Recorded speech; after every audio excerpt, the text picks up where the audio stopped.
All right, we got our guy. We got our guy here, H2O in the building. H2O, we alive you on this show, but we want to welcome you aboard. What's going on, my guy? How you feeling? What's up, y'all, man? I'm good. All is well. All is well, man. I can't complain, man. Happy to be back. I see you guys are up and running. Looks good. I appreciate it, man. You always gotta progress and start that road to evolution. And I'm noticing you're doing that with Balling for Peace. And for those of y'all who are tuning into the show for the first time, H2O is the founder of Balling for Peace, which is Peace Through Sports, and it's for the kids. And these are events that he hosts, twice, three times a year. Before it used to be one time a year, but we talked about the evolution. Now it's Yes, sir. happening more frequently. And we might as well get right to it. We got time running here. So, we did a multiple interviews over the last couple years. And, we talking about pandemic where we had the interview on a different platform and it was in person and everything. And we talked about your come up and what led you to create Balling for Peace. And then we did another interview, two more interviews during the pandemic, one being virtual. And Yeah. obviously that's the sign of the times where we are. And you talked about how the pandemic was a challenging time for you, but also a blessing in disguise because you were able to be more creative in regards to taking Bowling for Peace to the next level. Now, post pandemic, okay, because now we are moving away from the pandemic. So I think, what could you tell us about, this upcoming event on December 27th and 28th? And how is that different from previous events you did in the past? So yeah, we have had some conversations during the pandemic. Now post pandemic, and actually getting back into some sort of normal life or normal living again. Um, and it was challenging at the time to kind of try to think of what you're gonna do. You understand? Like person like myself, I lost so many different ways of like income as well too. So many different ways of like connecting with people, and I've always did the social media stuff when I had to do events or something like that. I'm not the person who just picks the phone and goes live all the time by myself. I always tell you that, like, that's kind of weird to me. Like, people do it, and that's how people, that's how the people get their name out there a little bit more. They seek the viral moments, but that wasn't me. So I was somebody who loved the in-person interviews. I love the connecting with the people in person, and and if we're gonna do a sit down, it's gonna be proper.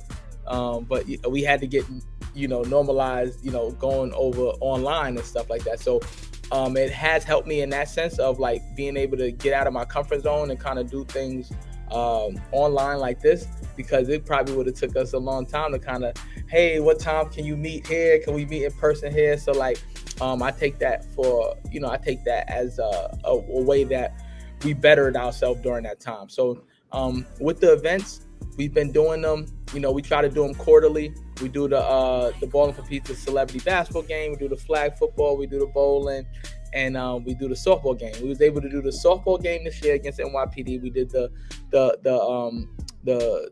basketball game where we had Whoopi Goldberg pop out this year. That was super dope. That was amazing. Had my boy Scott Machado. He played, for the Los Angeles Lakers. He just got picked up. He's back overseas and stuff, and he actually was able to play against the Orlando Magic in preseason this year too. So that was super dope. Shout out to him. Shout out to everybody who came out. But we always, with Balling for Peace, we're always looking for that up and coming star, and those people who are still on as well too, who can kind of lend their celebrity to what we're doing. But now with the Holiday Classic, this is year 5 of our high school Holiday Classic, but this is going to be the biggest year yet. Last year we introduced the 32 teams. We had some middle schools, we had some junior varsity, and then we had varsity day. But this year we're doing we actually have 18 varsity games, 18 varsities. So we have 9 varsity games and 7 junior varsity games. So on junior varsity day, which is on the 27th, we're highlighting some of the top junior varsity teams across the city. A lot of people don't give junior varsity love. You need that love. You know what I mean? When you in JV, need something to kind of look forward to. You know what I mean? And unfortunately, I didn't get to play junior varsity. I only played high school varsity ball. I only played 1 year of varsity basketball. At that, I only played my senior year. So, but I know how important it is to kind of, when you're in junior varsity, looking up to varsity and seeing what they're doing and stuff, and to be able to be in a tournament. Imagine that your varsity playing a little bit later or the next day, and you get to showcase what you're doing to let them know, like, yo, you could ball out. So that's pretty dope. But that's going to be happening on the 27th, and on the 28th we have our varsity game where we got again, we have 9 varsity games, and we're giving out a scholarship. We're giving out 2 scholarships for $2,500 each. Shout out to Slam. They committed to sponsoring one of the scholarships. And shout out to Owen. It's a plant-based energy drink that Josh Hart is signed to, and Justin Timberlake, which is, I know it's kind of crazy, but they're also involved with that. But this game is going to be epic. We're going to live stream the game. We're going to give these high schoolers the experience as if they were in college already. So I'm excited about doing that. Before you guys get in here, I got one more question, because you talked about, balancing and having, up and coming stars while also having stars to kind of like add that mixture of making this one spectacular event, whether it be 1 day or 2 days. But in regards to this game coming up in this tournament, is there any guy in particular on one of these teams that you're saying maybe he may, after this event, become that next star? Like, he might mess around and be on SportsCenter top 10. That's right now. I wouldn't be able to tell you that, only because it's a new year. It's a new year, so a lot of these coaches are getting to know their players as well too. They're trying to figure it out. So that's why it's so important that a lot of these kids, they may go under the radar. So that's where we like to find those diamonds in the rough. You understand? And that's what this Holiday Classic is all about. And that's what we're pushing for and striving for as well too, to kind of get those players who may not have that light, get the light, and shine it bright on them. And we say shine bright because we're actually gonna put in new lighting as well for Springfield for the day. We're gonna almost like how like they build courts and things of that nature. We're gonna kind of build it up to make it look like a like you at the Garden or something like that too. So we're gonna give them all the light, all the shine that they need, and get some of these kids signed, man. And we're gonna we're giving out our own scholarships. So we're putting our money where our mouth is. You know what I'm saying? So that's why it's very important for people to support what they purchase, buying the ticket. You're also supporting the scholarship fund as well too. Yo, go ahead, Freddie. My bad. Yo, where can we go and purchase these tickets, and where the game's going to be taking place?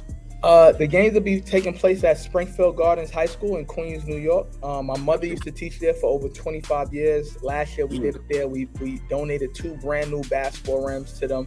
Before that, I was told that they haven't had new basketball rims in 20 years, which is crazy. The floors was just done over.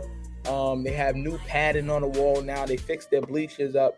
So it's and Anthony Mason, Nick's legend, he used to go to that school too. So it's very sentimental to me. It's a space. I didn't go there, but my mother used to teach there. I remembered all the stuff that I remember going to the games and how it used to look. And I'm just trying to bring it back to that. And they're doing a good job. Shout out to the Principal Anderson, Mr. Anderson there. They're really rebuilding and doing some real good stuff there.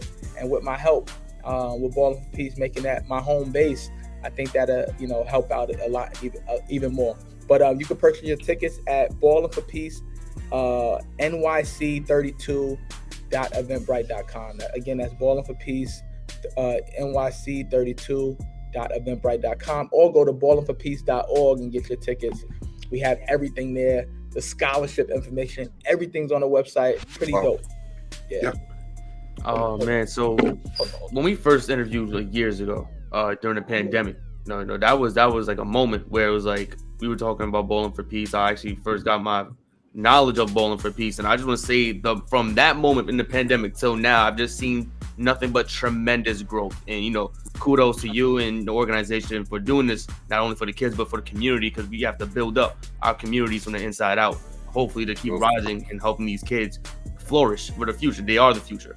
I wanted to ask, this year, like you go through your social media page, you had a tremendous year in its own. I wanted to ask you, if you had to pinpoint one moment, what is the highlight of this year so far? I know we're still waiting for the 2 events at the end of the year, next month, but out of so far that's happened for you so far, what is, I guess, something that you could pinpoint, say this is pretty cool? So I go through that stuff, and these moments happen and they come and go, and then people are like, they're reminding me more of them, of what's actually happened. But all of these moments are dope, man. Like I really like when I sometimes I can't believe that they're happening, but because it becomes like a normal thing in a sense. But I guess when Whoopi Goldberg actually came to Ballin' for Peace, that was so surreal for me. That was super dope.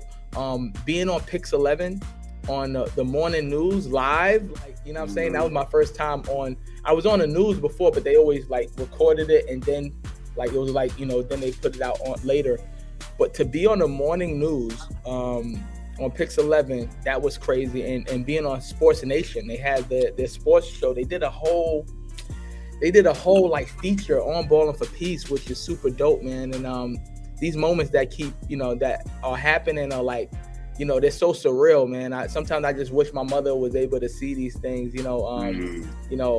because I really do it because of the influence that she had on me as a kid. You understand what I'm saying? My mother used to teach. I teach. My mother, she worked at Springfield. I'm doing work at Springfield, you know what I mean? Helping them.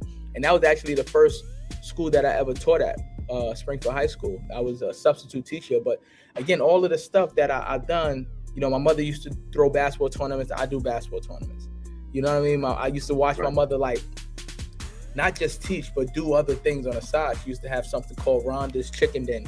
Every Friday, have her co-workers come over and buy plates of food. She used to throw plays, and so just doing more. And I think that the message that I can give is just parenting is very important. I'm not a parent yet, but I just try to, if and when I do become a parent, to live by those things that I felt that I needed coming up. You understand what I'm saying? Like, and the things that I got from my mother, good and bad, because a lot of the bad things I don't use. You understand what I'm saying? But it's a lesson learned. You understand? So, my mother, put a lot of this stuff into me. So I can't, I wouldn't be able to have done it if I didn't see her guidance. You understand?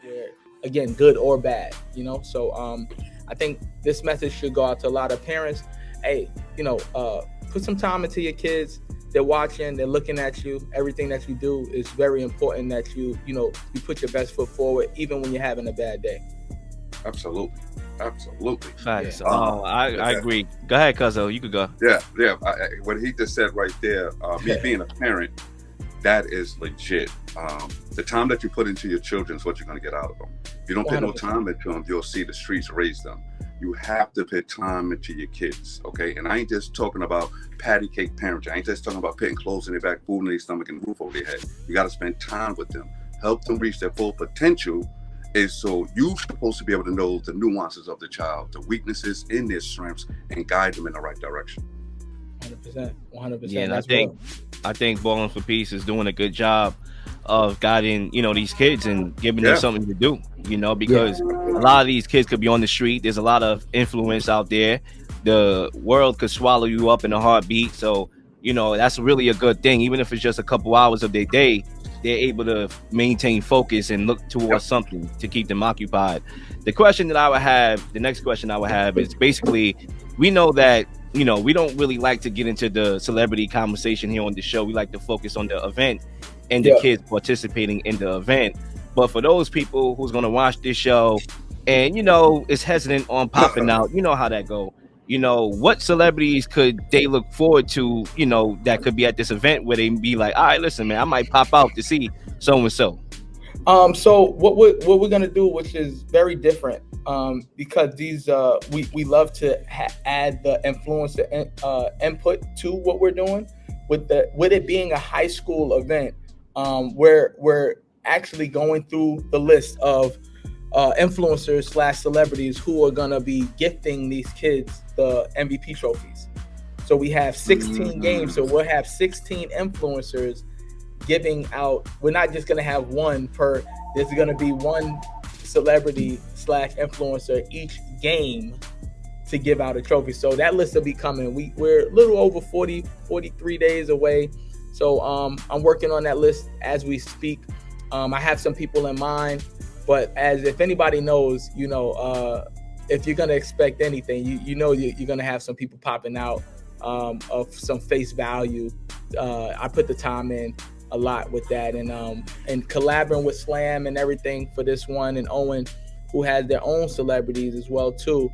You never know who's gonna pop out. So can't give you no names now, and I'm not trying to be cliche, like I can't give you names. It's just that we're working on that aspect. We was working on a lot of, when you have 32 schools that you have to get committed to playing in an event over 2 days and servicing close to 480 kids, student athletes in 2 days. It's a lot more that I have to put into this other than doing a celebrity game where I just have to get the commitment from a celebrity, each celebrity or whatever. When you have to get the commitment from, again, 32 schools, that's a little bit tougher. And I don't think people don't understand that, but they're all locked in, all the games. I'm going to send you that too, Lil. All the games, the times, everything is already there. The flyer, everything is out. We're just pushing. Right now, we're actually giving out free tickets. We're giving out 100 free tickets up until November 27th.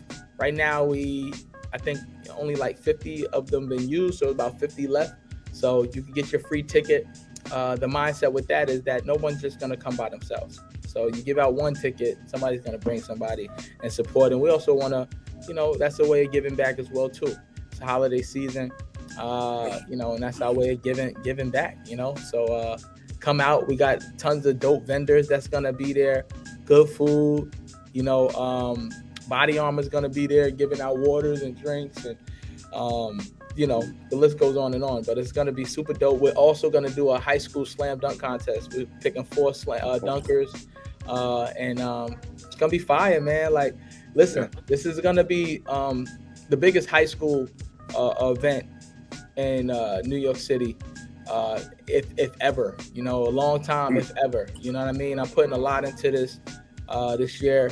I was gonna do my bowling event to, my holiday bowling toy drive, but I'm like, I want to just focus all on this event, and it's gonna get my attention 110%. It's funny, man. Hey, I mean, if you get Taylor Swift out here, and I'm not even a Taylor Swift fan, but you know how the NFL keeps showing her every 5 seconds, man. Springfield, Rosedale, everything will be backed up. Traffic will be backed up. My guy H2O gonna back up the whole Belt Parkway up in this mug. You know what I'm saying? Growing up, that'd be crazy.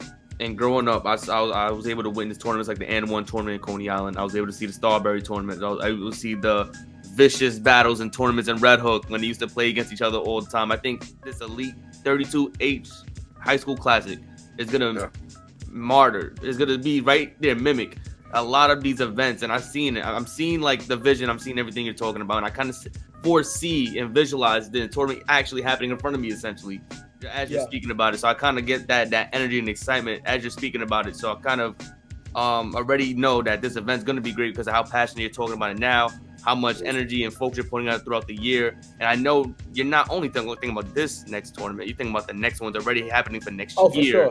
It's an exciting time, and I hope everyone watching, please purchase your tickets. It's going to be a great event, and you're not going to want to miss this. Yeah, so we if you do the law of average, right? The average, if you have 32 schools participating, you sending them out information about ticketing.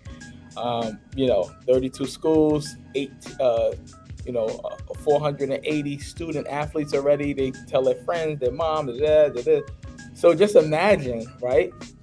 So people are late bloomers, right? They like to come to things later, right? But we may, we're trying to make sure that this is a sold-out event before, and then teams play, then they leave, then other teams come in. So I just want to keep it packed all day long, and it's also better, when you're live streaming the game. If you go and look, we have was it Forest Hills High School versus Boys and Girls? That's live streaming. That was live streamed on our platform, on the Ballin' for Peace platform last year. So you guys can go and take a look at it. The gym is packed. We have the play-by-play. It's great, man. Not just the announcers on the court. We have play-by-play people there sitting there giving out stats, and so go watch that back and go take a look at that. That'll be dope. Definitely. I mean, time check here. I believe we got about 5 more minutes left. I do want to get into some, hot topics. Make sure y'all listening to the show. Y'all pop out to this event. Ballin' for Peace Elite 32 High School Classic at Springfield High School. Make sure y'all tap into that. And make sure y'all show up and show out and support the movement. The thing I want to get into and segue to is obviously there's a lot of stuff going on in the NBA. And in regards to the Clippers, right? Because I think this is the hottest topic out right now in the NBA. They're 0-4 with James Harden. And I want to kind of get your opinion on if we should be concerned and how concerned should we be about the Clippers being 0-4 with James Harden. I think you should be very concerned, man. I think they should be very concerned. What were they, 3-2 before they got them, and 0-4, and they lost to teams that they should have beat. The last game they lost was against the Grizzlies, and the Grizzlies had one win before that. James Harden, I would not have done the trade. If I'm the Clippers, I'm not doing the trade. You don't need what do you need? What has he shown anybody the last couple of years besides him being when the things get thick, he wants to leave and run away. He did it with Houston. They had a new coach. He did it with Houston. He had Chris Paul, had Westbrook before. Like, who do you need, bro? You start looking around and pointing the fingers at everybody. You got to point that one to yourself and be like, yo, I should come in better shape. When he was playing with the Nets, he got the hamstring injury. He got that, he's talking about Kyrie and KD. KD, he was coming off injury as well too. But bro, you got to point to yourself. If you're that guy, be that guy. You understand? And he was a good numbers guy. And then I think with Philly, when he played with Philly, the NBA was hell bent on not giving him those calls where he's doing it and forcing fouls. So that's where his production as offensive player went down. If you think about it, he was getting to the line 18 to 20 times a game. That's like a cheat code. So if those 40-point ball games, he probably had about 6 or 7 field goals. You understand? Everything else coming from the from the free throw line. But I don't think it was a good trade, and it's looking like it's even worse than anybody could have expected. If they don't get it together soon, I think they might do something like how when they got rid of Melo, when Houston got rid of Melo, only 10 games into that, and it wasn't Melo 4. I think that was just a D'Antoni thing, just getting back at Melo for getting him fired from New York. But I think that James Harden, his days are numbered as far as how many opportunities and chances that you're going to get, especially with he had Daryl Morey. You see what happened with that. That's like having somebody giving you money, handing you money, and then they're like, yo, let work for it a little bit, bro. Do something. You know what I mean? And then you're like, no, I'm out of here. I want a max contract. You're like, you're not a max player right now, James. Like, but at the end of the day, I think that I wouldn't have done the trade. I think it was a bad trade on their end. And I can say that even now, they are 0-4, but I hope that they turn it around. They have a good enough squad that they should be able to do some damage and do some work. When you hear those players, James Harden, Kawhi Leonard, Paul George, and Westbrook on the same team, you hear that and you're like, how are you losing 4 in a row? Somebody should step up and at least like, yo, bro, we're going to do this. So hopefully that happens. Real quickly here, because I know you got to go in a minute. No, I'm good. You good? Yeah, I got a couple. I got it. All right, bet we can add on to it. Cuzzo, any thoughts on what H2O had to say about James Harden? What's your thoughts on the question? I mirror that. Everything that he said, I said it. Listen, this dude, James Harden, is a cancer. Every time he goes to a situation, he makes it worse. Okay? this is not by accident, okay? You can't be doing the same thing in multiple franchises with multiple all-stars and always coming out on the losing end. Point, like you said, point the finger at yourself, because clearly James Harden is the reason why the Clippers is losing, the reason why the Nets lost, the reason why Philly lost, the reason why Houston lost. It's James Harden. Common denominator. Yo, that commentator, I don't remember. He blacked. He went in. Yeah, he went in. Yeah. And he didn't say anything wrong. He said nothing wrong. No, he didn't. I think the chickens always come home to roost, according to my guy Malcolm X. I think for me, real quickly, Zay, and then you could get in here, is that when you look at this trade, I know it was a bad trade to begin with. And a lot of people, they thought that the Clippers needed to trade for a true point guard to unlock, Kawhi Leonard and Paul George into some easy buckets and all that. But we forget that availability was their main issue. I think if anything, it was availability. And we saw Reggie Jackson in the Western Conference Finals be their starting point guard. So I always thought it was availability, and they felt the need to trade for Harden for whatever reason. It is what it is. It only created more confusion. Who was going to start between him and Russell Westbrook or not? But when you look on the other side and you see the 76ers and how well they're playing right now, leading the league in the Eastern Conference, leading the conference, in the East, you see Maxey being unlocked, and they didn't have to worry about adding another star to try to tamper with chemistry. They just add a bunch of role players who's going to contribute and know they role on the team. And I think that's the difference in why they're playing good right now and why the Clippers are not. James Harden, he's a person who's been a number one scoring option on most of his career. Once he left OKC, he's been a number one scoring option. So he got away with not doing a lot of different things on the floor for many years. So now that he went from the Nets, he went to Philly. Now he's on the Clippers. He's now facing the criticisms of not playing defense, of not being aggressive enough scoring, or not passing the ball. He's now facing those criticisms. But before, when you're a number one scoring option, you don't face those criticisms. It's like, oh yeah, you had a bad game. Oh, this guy didn't do this. Oh, this guy, you could do the finger pointing blame, the finger pointing throughout the entire team when you're the star of the team, and now you're on a team with nothing but stars essentially. So now you can't just point the finger at the coach or this player or that player. You have to look internally at yourself. And I think that's something that Westbrook, even him, had to face when he was on the Lakers and now on the Clippers, even before that on the Rockets. He had to face the criticisms of having to look internally because he's no longer the number one player on the team. And so now when you put a team together of nothing but stars, you have to have an ego check. You have to have a team that has to sacrifice a lot to win more games. Paul George is a guy who's people call the best player on in the NBA if he's healthy, because he plays both sides of the floor. He plays offense just as good as his defense. He plays defense as good as offense. Kawhi Leonard, same thing. Good, same thing, two-way player. But then when you look at Westbrook and James Harden, who are also looking to shoot 15 to 20 times a game, you have to figure out who are the role players on this team, because you can't have 4 stars on this team. It's not a super team of 4 stars. It's 2 stars and 2 really good role players, because you can't have everything you want. You can't have all 4 of these guys trying to be superstars. So they have to figure out who is who on this team, and everyone needs a title immediately, or else the losing is going to continue. Yeah. I mean, what do y'all think on the other side, though? And H2O, I'll start with you. When it comes to the constant evolution of Tyrese Maxey, we just saw him drop the 50-point game.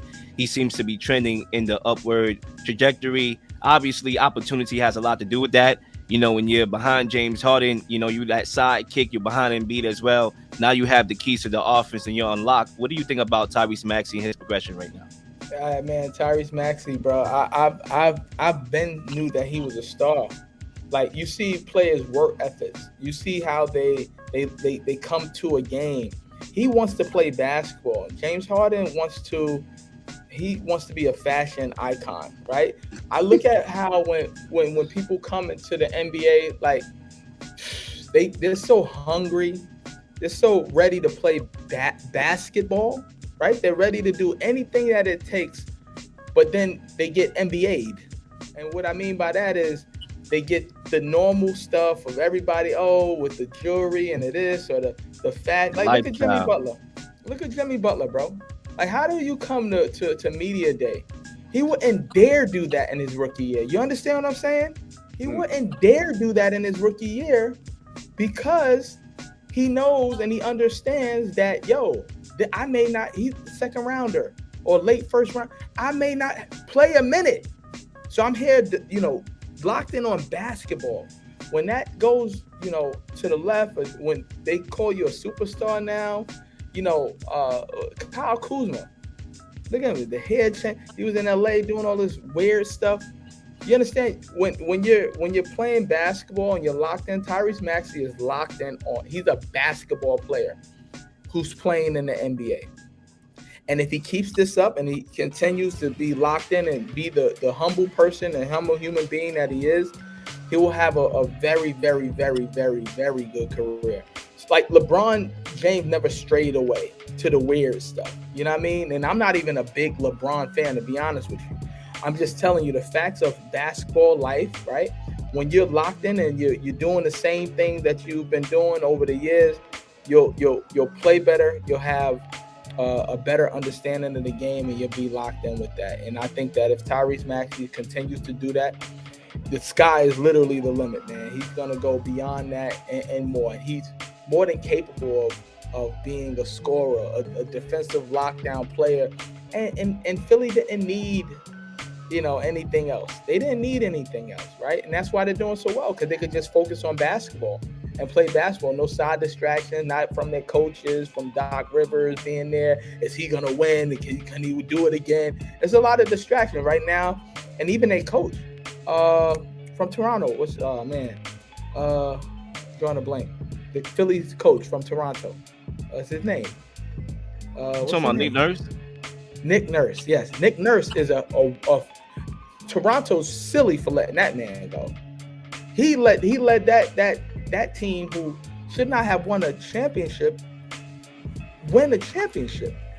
You know what I mean? Nick Nurse is a very good coach, and he's just gonna coach.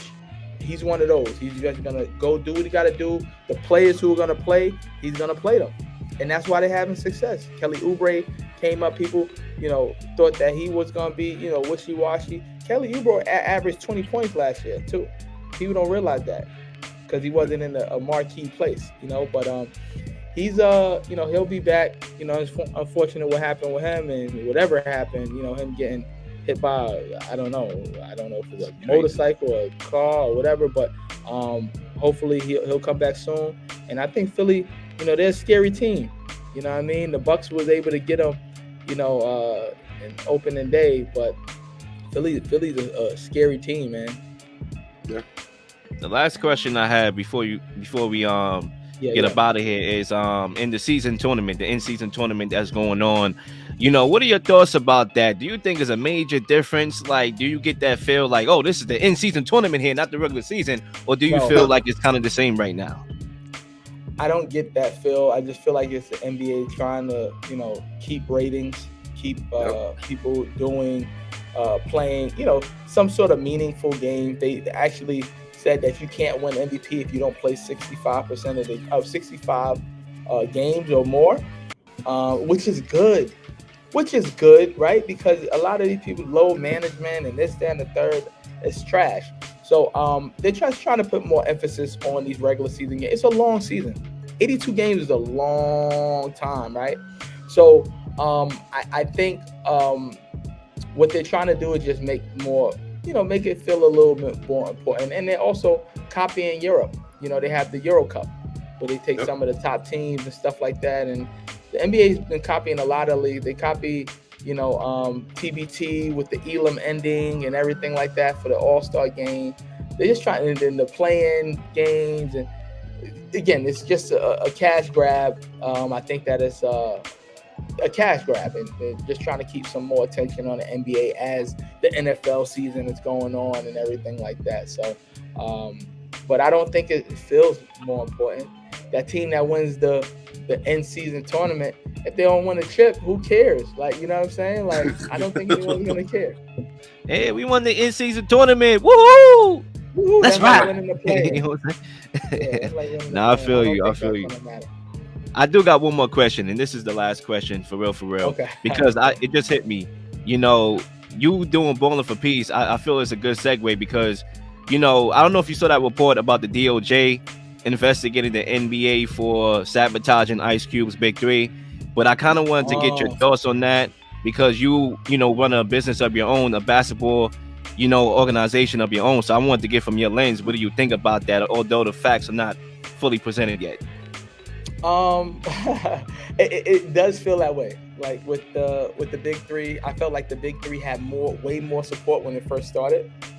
When it was on CBS and all these other national televised thing. Now they're on, they're getting these TV deals, but they're smaller, right? They haven't been, I would have thought it would have been a little bit further along. I went to a couple Big Three games and stuff like that in the beginning and this year as well too, and it just felt different. It felt like more of a circus now. Like, they had to do so much more stuff to get people involved, where before it was just the games. But I feel like there is something, and the NBA will never say, oh yeah, we're sabotaging them or we're not gonna support them. But a lot of even the retired players, they haven't really been tapping in, and that should definitely, people want to see those former NBA players.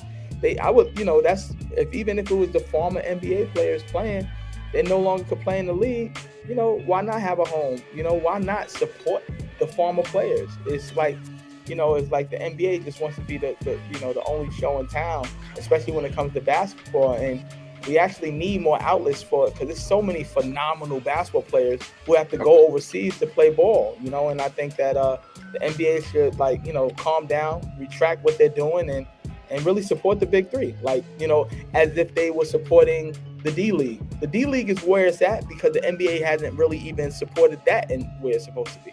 You understand? If they treated it like a real second league, it would be gigantic. You understand? So that's my thoughts about that. All right, H2O, I know you got to go. And I want to thank you for coming on this show. Everybody make sure y'all lock into this event and y'all pop out, Elite 32 High School Classic at Springfield High School. Once again, appreciate you for coming on. Yes, sir. Thanks for having me, guys. I appreciate y'all. Keep tapping in. Let's keep locking in and keep going, man. Peace. All right, peace out, my brother. Please like and subscribe for all the up-to-date content.